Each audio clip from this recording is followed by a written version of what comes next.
좋아. 하나, 둘, 셋, 넷. 오, 여러분 소리 잘 들어가요? 하나, 둘, 셋, 하나, 둘, 셋. 오케이.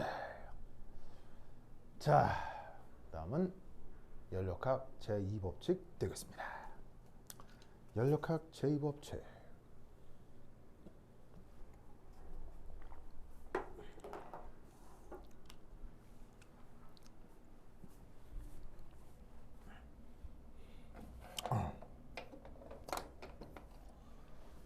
자, 연력학 제2법칙.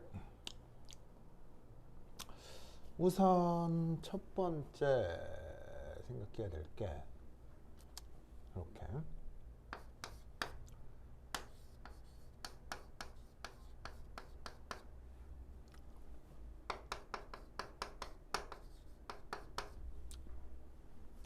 자, 엔트로피라고 하는 물리량이 있고요. 쓸 때 이렇게 대문자 S 이렇게 쓰는데 이 녀석은 그 어떤 대상을 구성하는 성분이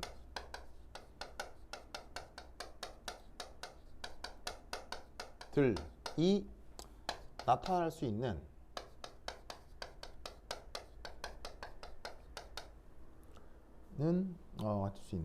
위치와 에너지의 경우의 수, 이렇게 표현을 해볼 수가 있어요. 그래서 뭐 예를 들어서 가장 엔트로피 관련해서 많이 표현을 하는 게 상태 변화죠. 지금 뭐 고체도 있고 액체도 있고 기체도 있는데, 예를 들어서 이제 얼음을 내가 손으로 들고 있다가 이렇게 휙 던졌다고 칩시다. 그럼 흉 해가지고 이렇게 휙 날아가지고 땅에 쾅 떨어져서 뭐 거기 있을 수도 있고, 아니면 좀 부서져서 사방으로 좀 조각이 날 수도 있죠. 그래서 내가 가지고 있는 얼음이 이 공간에서 어떤 위치에 존재할 수 있는 여러 가지 가능성, 혹은 똑같이 물을 휙 던져가지고는 탁 떨어졌을 때 촥 퍼지겠죠. 그럴 때 물을 구성하는 H2O 분자들의 모든 존재 가능성, 그리고 그만큼의 수증기를 공기 중에 방사했을 때 여기에 있는 이 수증기가 사방팔방으로 이렇게 지구 대기로 다 번져 나가겠죠. 그럴 때 이 H2O 분자가 사방팔방 존재할 수 있는 모든 가능성, 그런 것들의 합을 바로 엔트로피라고 하는 겁니다. 물론 이렇게 정의된 건 아니고요. 이제 좀 더 다른 방식으로, 특히나 이제 볼츠만은 조금 더 다른 식으로 정의를 하긴 했습니다만, 뭐 여하튼 이렇게 근사적으로 그냥 알아두시면 돼요. 그러니까 이런 식의 이제 표현을 쓰시면 돼요. 그래서 이제 그래서 이제 이거와 관련된 수학적인 정의 당연히 있겠죠. 통계 연력학적인 정의 이런 것들이 있는데, 그건 또 이제 또 입시에 직접적으로 나오진 않아요. 그래서 이제 그거는 나중에 관련된 그 입시 문제, 기출 문제 몇 개를 풀면서 조금 더 얘기를 해볼 거고요. 우선은 약간 정성적인 내용을 이제 먼저 얘기를 좀 해볼 텐데, 요 엔트로피, 이게 이제 어떻게 되냐면, 엔트로피 이제 어떻게 되냐면, 이게 표현인데, 이게 이렇게 하자. 근데 얘가 누구와 관계가 있을 수도 있냐면 바로 이제 이겁니다. 이렇게 쓰고 다시 이렇게 쓰고 그다음에 두 번째 이는 그래서 이 엔트로피 표현을 어떻게 표현할 수도 있냐면 바로 이게 바로 시스템의 엔트로피 변화가 될 거고요.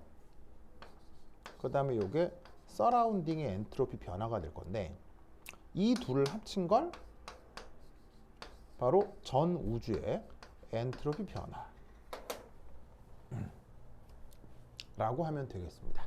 그래서 원래 여기 엔트로피 표현을 홀랑 빼고서도 시스템의 서라운딩을 더한 게 유니버스 전체라고 했었으니까 그 각각의 변화도 시스템이 뭐 엔트로피가 뭔지 몰라도 그 녀석이 변한 정도 서라운딩에서도 마찬가지로 그걸 더해 주시면 그게 전체의 엔트로피 변화다. 항상 이런 식의 이제 표현을 쓸 수가 있는 거죠. 그럼 이게 우리 자연과학하고 무엇과 관계가 있느냐? 바로 요거예요. 바로 이겁니다. 변화의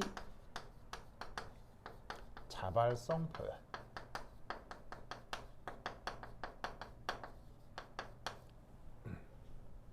자, 명심할 건 연력학 제2법칙은 델타 S 유니브에 대한 것입니다.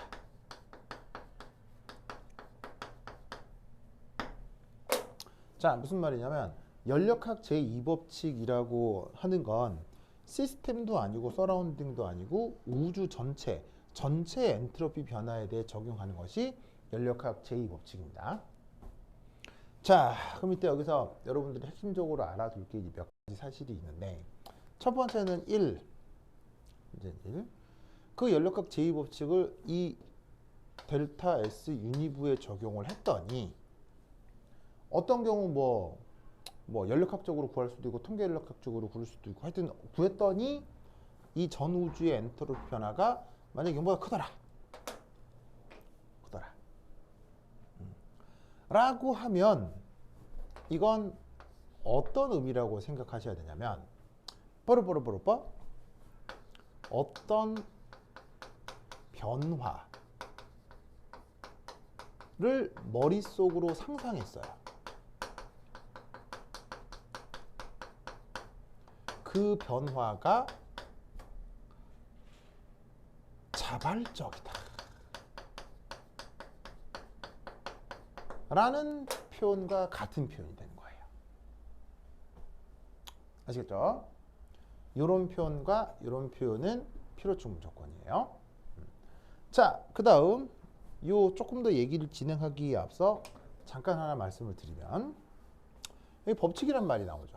아까는 연력학 제1법칙에 대한 얘기를 했었는데 지금 2법칙이네요. 어쨌거나 1법칙이건 2법칙이건 둘 다 법칙이고 법칙이라고 하는 것에 어떤 중요한 특징이 있을 건데 이 법칙 잠깐 말씀을 드리면 이 법칙은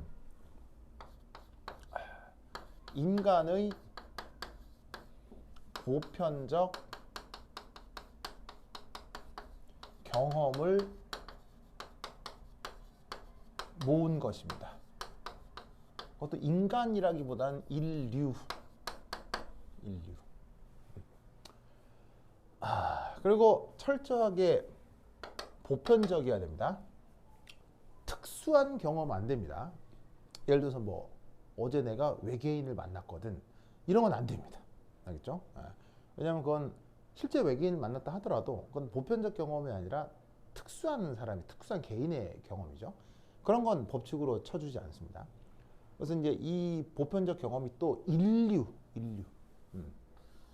내 기억에 현생 인류 호모사피엔스가 한 20만 년 전에 나온 걸로 내가 알고 있는데 정확한지 모르겠어요. 그 동안 지구에 살았던 모든 인류가 똑같이 경험한 거, 그걸 모은 걸 법칙이라고 하는 겁니다. 그러다 보니까 법칙을 모아놓은 것이기 때문에 이 법칙의 특징은 그 이유를 모릅니다. 즉 우리가 질량 보존이라는 말을 쓰지만 왜 질량이 보존되는지 노벨상 100개 받아도 알 수가 없다는 얘기입니다. 에너지 보전, 운동량 보전, 뭐 전하량 보전 다 마찬가지입니다. 왜 그런 법칙이 실제 나타나야 되는지, 우리 우주에 그런 게 있어야 되는지 그 이유를 전혀 알 수가 없습니다. 그냥 그것과 관련된 경험을 할 뿐이라는 거죠. 그렇다 보니 이유를 모르기 때문에 어떻게? 수학적 증명도 불가합니다. 이게 법칙의 특징입니다. 그렇다면 이 법칙을 어떻게 공부를 해야 될까요? 바로 어차피 이유도 모르고 증명도 안 되고 경험? 근데 그 경험이 보편적이니까 나도 그 비슷한 경험을 했을 수도 있죠. 그러면 어떻게 공부한다? 바로 자신의 경험에 미루어 짐작해보는 거예요. 무슨 뜻인지 아시겠죠? 그렇게 법칙을 받아들이는 수밖에 없습니다. 그런데 놀라웠게도 여러분 잘 보세요. 전 인류가 다 했다고 하는 경험이라 할지라도 나는 못 해본 경험이 있을 수 있잖아요. 맞나요? 뭐 예를 들어서 승마. 여러분 승마 해본 적 있어요? 승마 해본 적 있어요? 나는 안 해봤거든요. 나는 안 해봤는데 가연이는 승마 해봤어요. 아니 가은이는 승마 해봤어요. 가은이는 내 둘째 딸이 여기 있었죠. 그럼 가은이가 왜 승마를 했느냐? 요즘 초등학생들 승마하는 애들 많거든요. 왜냐하면 이게 한때 우리나라에 말 붐이 불면서 이 수도권만 하더라도요, 경기도 인근에 말 농장이 되게 많아졌어요. 말 농장들이. 근데 갑자기 말 농장이 많아지니까 말이 한두 푼 하는 것도 아니고 되게 비싼 동물이잖아요. 그러다 보니까는 말 농장에서 수익을 제대로 올리기가 어려워서 어떤 그게 있었냐면 각 지자체 그 말 농장의 이제 뭐냐면 그 운영 정상화, 그리고 또 이제 그 학생들에 대한 경험의 폭을 넓히기 위해서 각 시도교육자치 그 시도교육청에서 이 신청을 받아요. 신청을 받아서 학생들 신청을 받아서 아주 싼 가격에, 되게 싸요. 다 해봐야 10만 원도 안 돼요. 그래서 아주 싼 가격에 학생들한테 신청을 받아서 그거 받아가지고는 학생들이 그 말농장에 가서 승마 교육을 받을 수 있는 그 교육 코스가 있어요. 정말로. 그래서 어떻게 하면 되냐면 각 시도교육청 홈페이지에 들어갑니다. 진짜로. 시도교육청 홈페이지에 들어가서 거기 이제 초등학생이면 어느 초등학교 몇 학년 몇 반 이름을 치면 그거 다 등록이 돼 있어. 딱 들어가서 거기 클릭 들어가면 이게 승마 코스 신청 해가지고는 내가 사는 지역에서 딱 누르면 거기 이제 협찬돼 있는 뭐냐면은 승마장이 뜨는 거지. 그래서 클릭하면 거기 가서 교육을 받을 수 있다니까. 그래서 당연히 나는 말 하나도 안 해봤고, 날 그날 가은이 그때 승마하러 가면서 데려다 줄 때 말도 그때 처음 봤는데 나는 안 해봤지만 가은이는 이제 승마를 해본 거지. 되게 재밌대요. 나도 나중에 해보고 싶긴 한데 여하튼. 그러니까 굳이 승마를 했냐 아니고 그거라기보다는 분명 다른 사람들은 했던 경험인데 난 안 해본 경험들이 수두룩 빼빼할 수 있다 이런 얘기지. 무려 20만 년 동안의 경험이니까. 그러니까 그렇게 내가 해보지 않은 경험은 짐작하기 어렵잖아. 그럼 그런 것과 관련된 자연 법칙도 있지 않겠느냐라는 거지. 있지 당연히. 그럼 그런 건 내가 경험도 안 해봤는데 어떻게 짐작하느냐? 바로 외워. 어차피 증명도 안 되는 건데 외우는 거예요. 그래서 이 법칙에 대해서 외우는 건 여러분만 그런 게 아니고요. 노벨상 100개 받은 사람도 잘 모르는 법칙은 그냥 외우는 거예요. 그러니까 지금 제가 해드린 모든 얘기는 그냥 외우시면 돼요. 그렇게 되도록 이미 수학적으로 수학자들이 다 이렇게 조작을 해놨어요. 조작을 해놨기 때문에 요거와 관련된 내용을 그냥 그대로 외우시면 돼요. 알겠죠? 어차피 뭐가 안 되니까요? 증명이 안 되니까요. 자, anyway, 다시 이걸로 들어가서 전 우주의 엔트로피 변화가 0보다 크다, 증가한다 라고 하면 이건 그 변화를 상상했더니 그것이 자발적이다 라는 것과 어떻게 돼? 필요충분 조건이 되는 겁니다. 알겠죠? 그러면 이게 이제 예를 들어 이거란 얘기죠. 예를 들어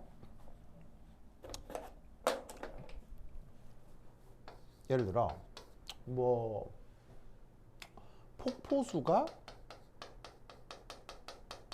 위에서 아래로 떨어진다. 뭐 이런 거라거나. 아니면 방귀를 꼈더니 냄새가 나더라. 이런 거라거나. 아니면 어떤 생명체가 태어나서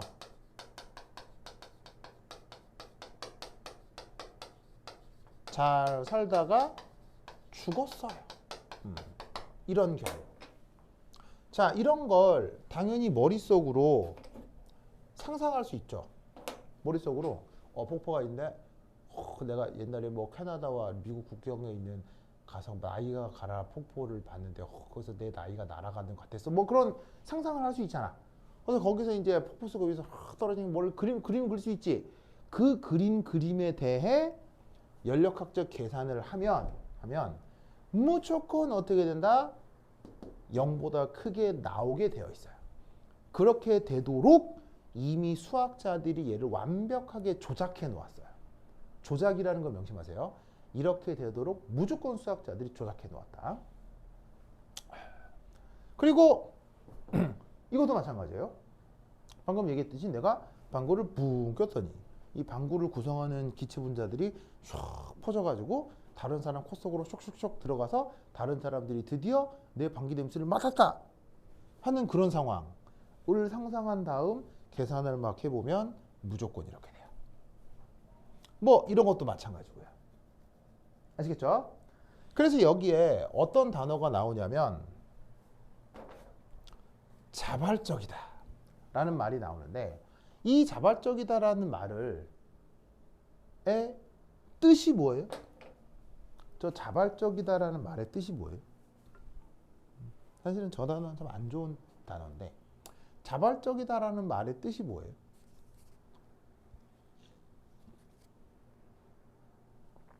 수미나 도우나 형구야, 저 자발적이라는 말의 뜻이 뭐예요?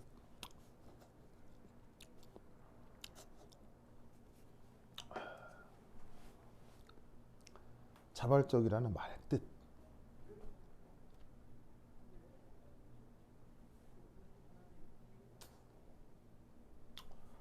자발적인 뜻이 뭐예요? 수민이는 좋아.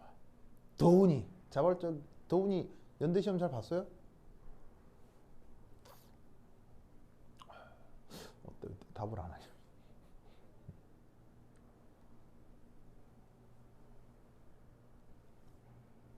도훈이 아마도 좋았어요. 좋았어요. 도훈 어쨌건 자발적이란 말의 뜻이 뭐예요?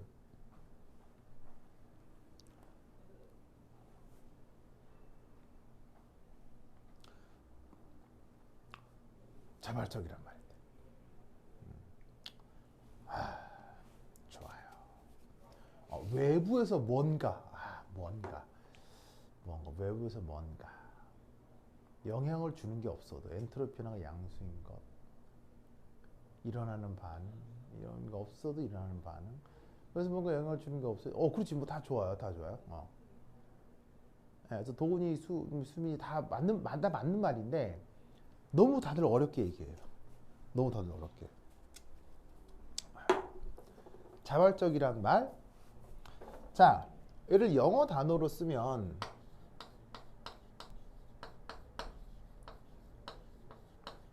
spontaneous거든요. 이 spontaneous를 시소러스가 뭐냐고요. 시소러스. spontaneous의 유의어예요.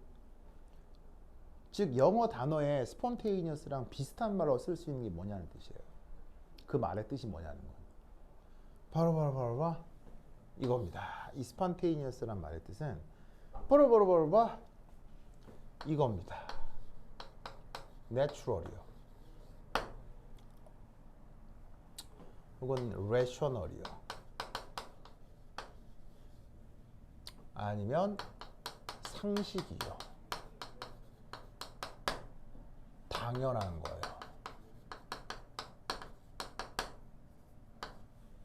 이걸 spontaneous라고 하는 거예요. 진짜로 그 영어 공부할 때 되게 중요한 사이트가 www.csorus.com이라고 하는 사이트가 있거든요. 영어 공부 여러분 잘 알고 이게 이제 유의어란 뜻이에요. 그래서 이 사이트에 들어가면 빈칸에 내가 어떤 영어 단어를 탁 넣으면 그거랑 비슷한 뜻을 딱 찾아주거든요. 거기에 spontaneous라고 치면 이런 단어들이 뜬다는 얘기예요. 무슨 말 알겠죠? 자발적이라는 말의 뜻을 사실은 사람들이 잘 몰라서 제가 강조하는 겁니다. 무슨 말이냐면 잘 봐요. 폭포수가 위에서 아래로 확 떨어져요. 이거 당연한 거예요, 당연한 거. 당연하잖아. 방귀를 꼈더니 냄새가 퍼져나가요. 말도 안 되는 거야, 당연하잖아. 자, 어떤 생명체가 태어나서 한참 살다가 죽었어요. 자, 말도 안 되는 거야, 상식이야. 상식이잖아. 그런 걸 자연과학 용어로 자발적이라고 하는 거예요. 사실은 자발적이라는 말은 굉장히 안 좋은 말인 거죠. 너무 말 자체로 어려운 거예요. 한자말로 쓰면 스스로 일어나는 이란 뜻인데 스스로 일어나는 게 뭐예요? 왜 스스로 일어나요? 그게 당연하고 상식적이니까 스스로 일어나겠죠. 무슨 뜻인지 알겠죠? 즉 어떤 변화가 있는데 그 변화가 완전 당연한 변화면 무조건 전우주 엔트로피 변화가 0보다 커지도록 연력학 전체를 수학자들이 이미 다 완전히 조작을 해 놓았어요. 그래서 사실은 이게 입시가 아니라 뭐 예를 들면 대학 교육 과정에서 연력학을 배우는 어떤 그 강의라면 이 엔트로피를 계산해서 그것이 0보다 크다 아니다를 실제로 계산하는 게 중요하겠지만 입시 과정, 그 고등학생들의 입시 과정에서는 이런 거를 대학 과정에서처럼 막 전면에 내세워 계산을 하게 할 수가 없는 거예요. 그러다 보니 이런 식의 정성적인 현상에 대한 해석 그리고 그거에 대한 표현으로 엔트로피를 받아들이는 게 더 좋아요. 그래서 어떤 상황 변화가 자발적으로 일어난다는 얘기는 그 변화 자체가 상식적으로 당연하다라는 말을 뜻하는 거예요. 무슨 뜻인지 아시겠죠? 그러면 두 번째 2. 이게 음수야. 음수야. 이게 뭐겠어?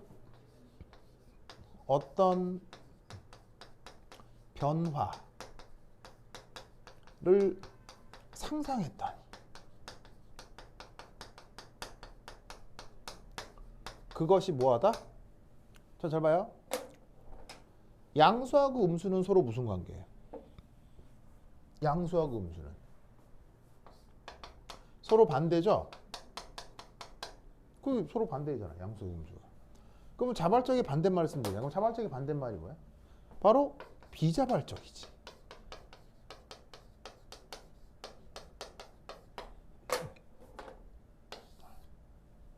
그래서 영어로도 non-spontaneous야.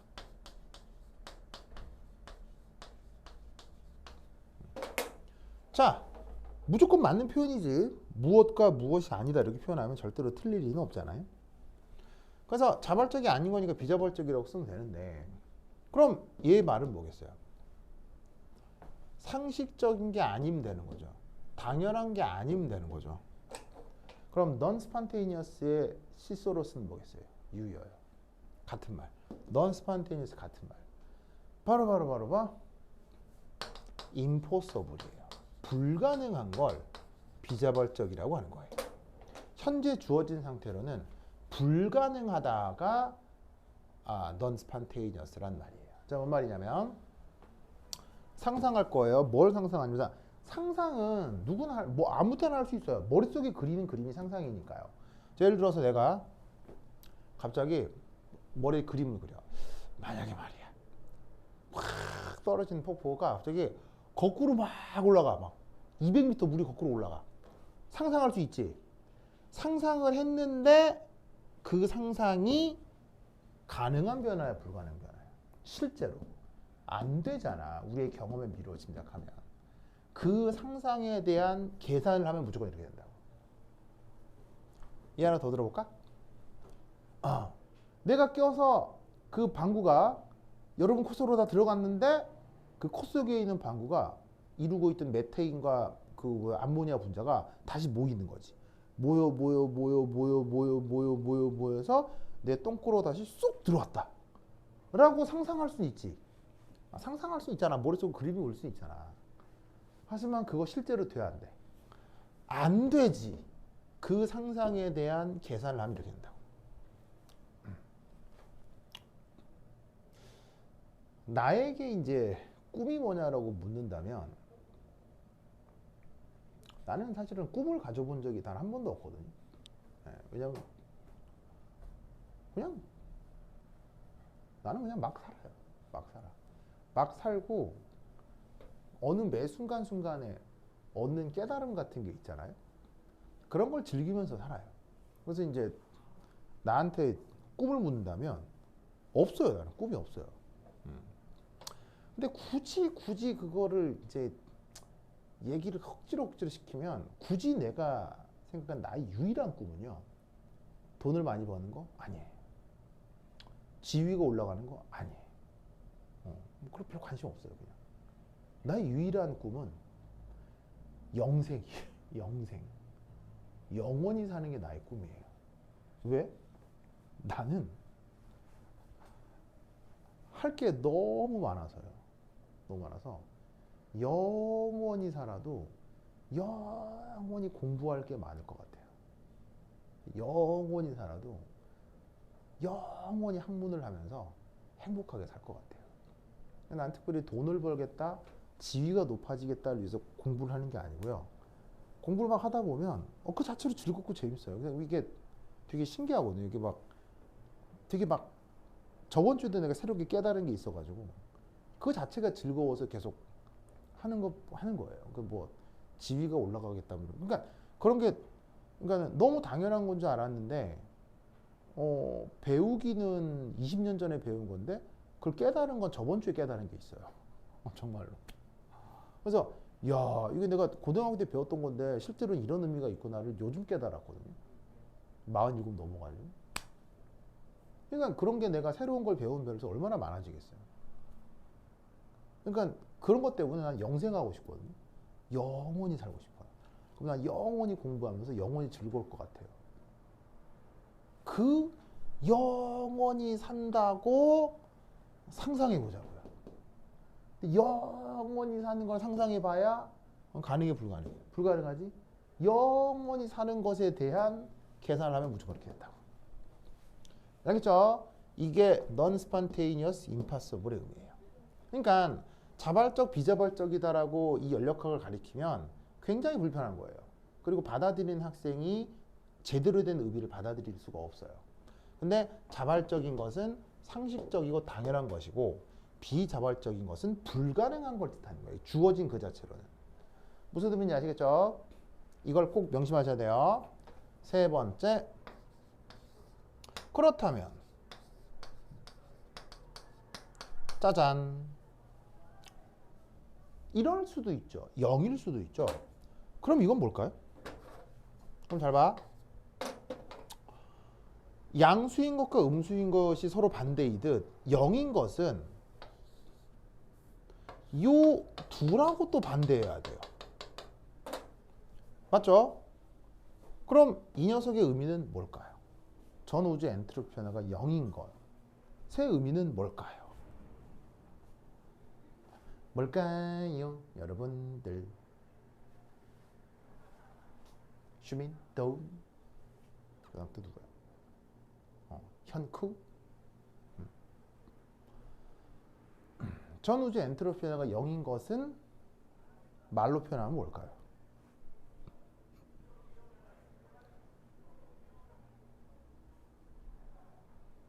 뭘까요?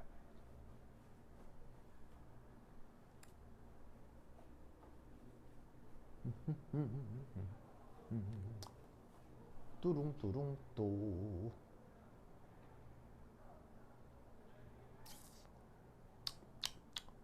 뭘까요? 뭐 다들 자는 거 아니에요? 아 진짜 사람들 날도 선선하니 좋겠다. 다들 자는 건 아니죠?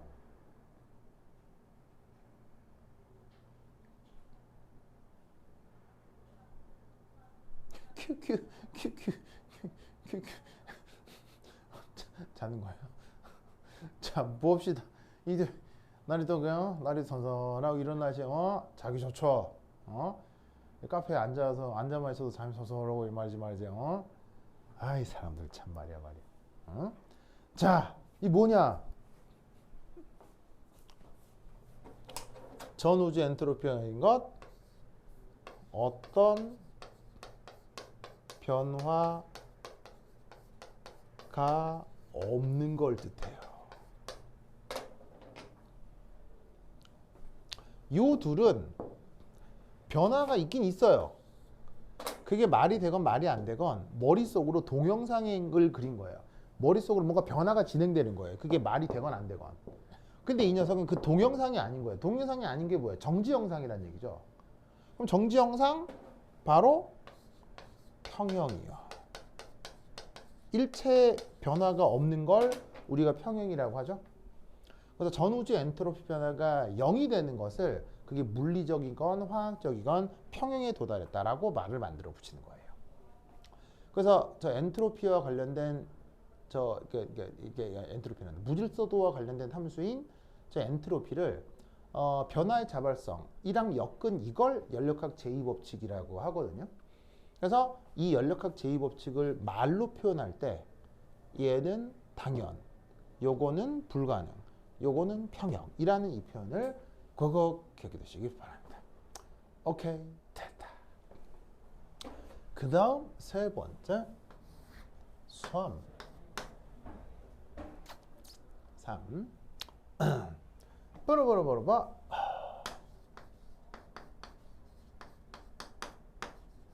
이 엔트로피에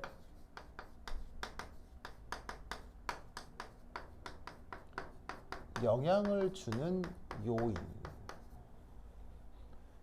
대해서 한번 생각을 해보도록 하겠습니다. 자, 우선 반드시 암기해야 할 수식입니다. 어떤 수식이냐면 빠라바라바라 이겁니다.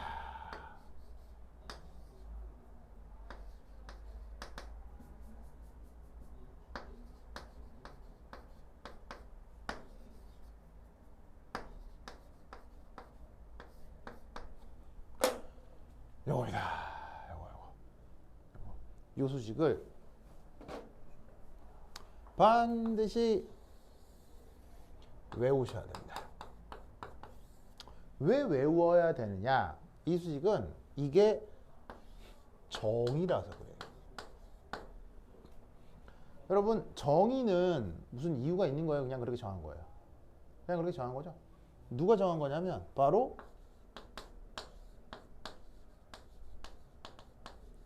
클라우지우스라는 물리학자가 있습니다.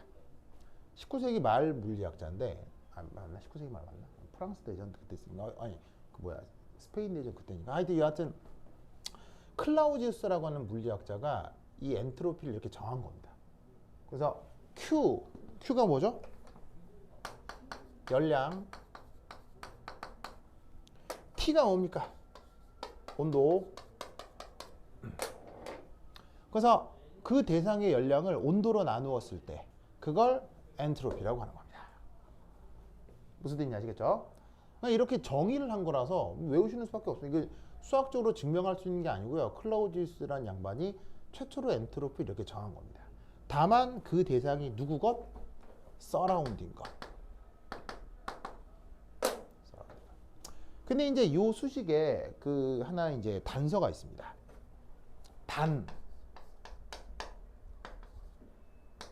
흡열이건 발열이건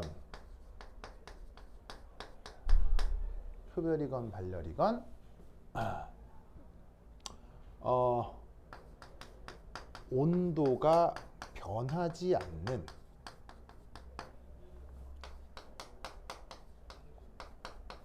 거대한 서라운딩에 대해서 적용되는 수식입니다.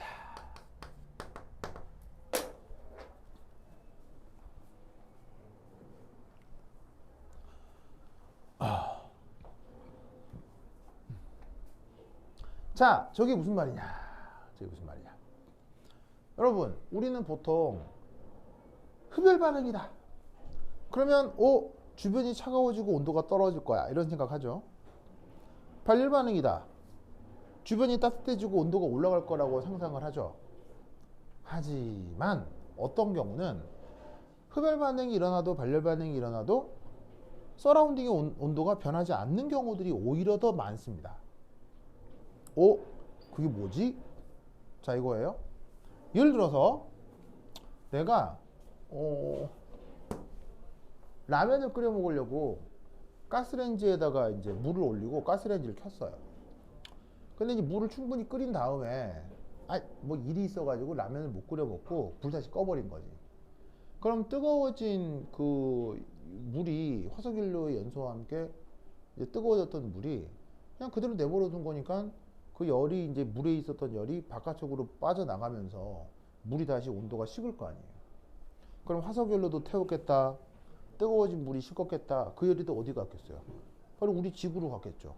그럼 분명 물이나 화석연료는 발열을 한 건데 그걸 받아들인 우리 서라운딩은 온도가 올라가나요?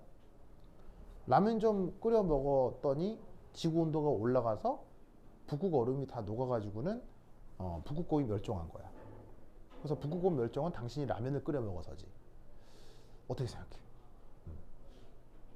자, 사실은 우리 현대인이 지구 온난화에 다 책임이 있죠. 책임이 있지만 그렇다고 지구 온난화가 내가 라면 끓여서 먹어서 그렇다 이라고 얘기하기에는 조금 억울한 감이 있지 않겠습니까? 네. 뭐 뜻인지 알겠죠? 그래서 사실은 지금과 같이 문명이 이렇게 과도하게 많아지기 전 자연과학이 확립될 그때에는 발열이 일어나건 흡열이 일어나건 지구처럼 거대한 서라운딩은 온도 변화가 없을 거라고 가정했던 거예요. 그래서 그런 가정에서 서라운딩의 엔트로피 변화가 이렇게 정해진다는 얘기죠. 즉 여기 얘기한 이 거대 서라운딩이라는 것은 바로 우리 지구를 얘기하는 거예요.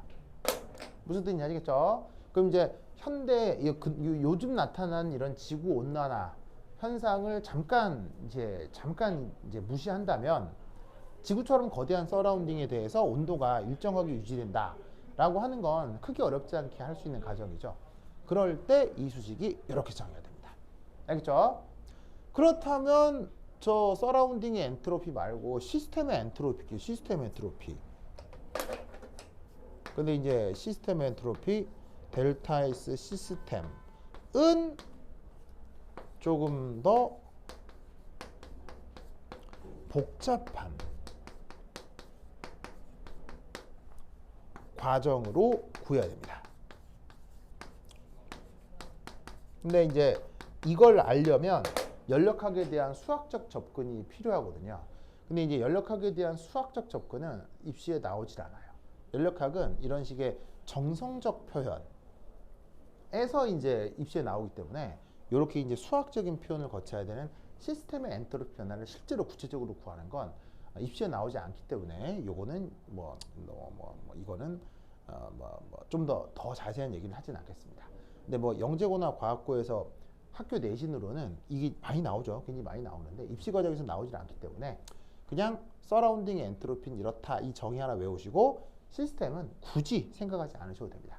시스템에 대한 엔트로피를 정성적으로 표현하는 법만 기억하시면 된다 이런 말이죠. 뭔 뜻인지 아시겠죠? 알겠죠? 그렇다면 이 서라운딩에 영향을 주는 여러 가지 요소들이 있을 수 있는데 이 엔트로피에 영향을 주는 요인들이 있을 수 있는데 이 엔트로피에 영향을 주는 요인 요거에 대한 얘기보다 다음 시간에 조금 더 자세히 해보도록 하겠습니다. 이 연력학이 재밌는 게 굉장히 많거든요.